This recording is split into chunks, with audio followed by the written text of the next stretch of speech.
In 1983, I bought my first Volkswagen, and then when my son was ready to turn 16 in 1986, we bought this gray one that's coming up right here.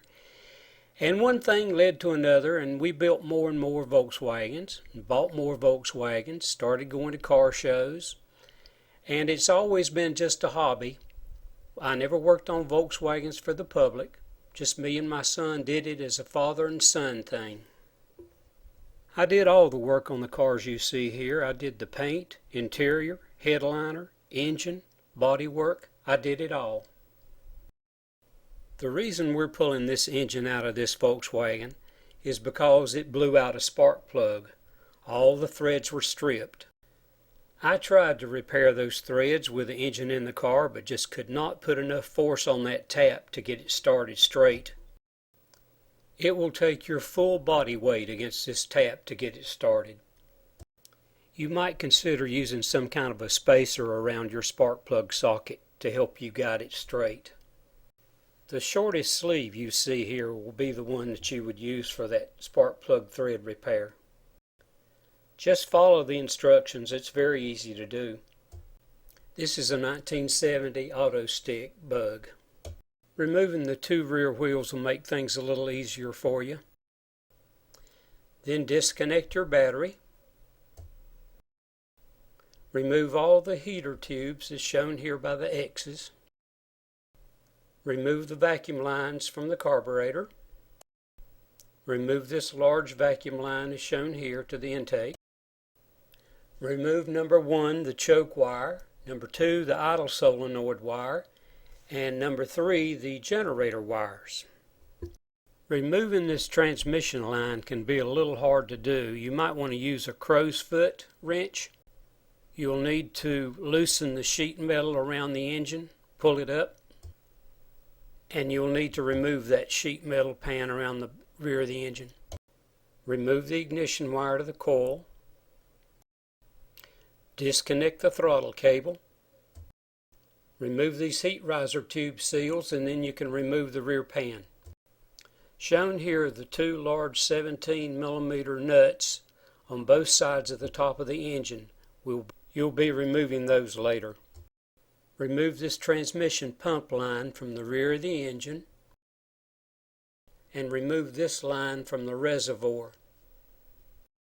This banjo type fitting has a copper washer on both sides. Have a clean drain pan ready for this transmission fluid.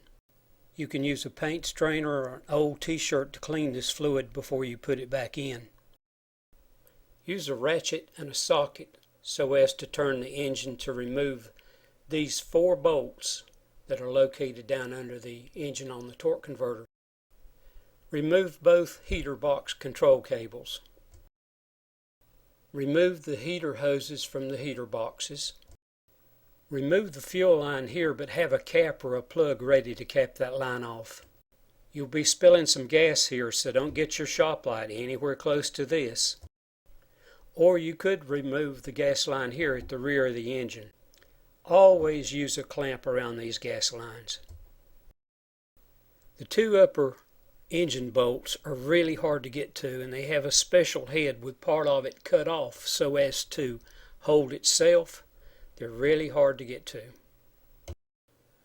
Okay, so now we're actually ready to start removing the engine, and I'll tell you the way I like to do it.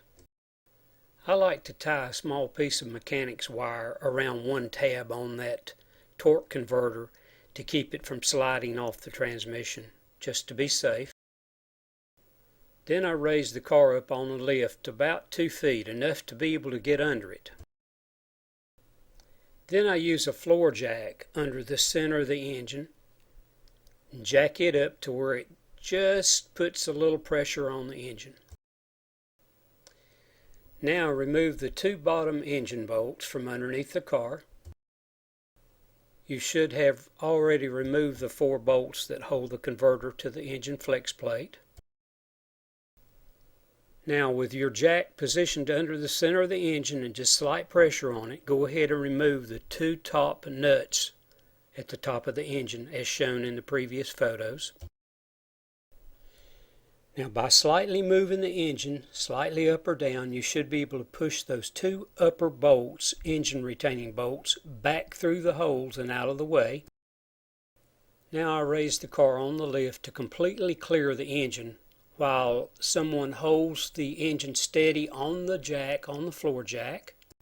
Now you probably are not going to have a lift like I have, and you're going to have to use jack stands. Make sure that you get that car high enough on stands that engine, when let down on the floor jack, will completely clear the car. And of course, to reinstall this engine, just reverse the procedure.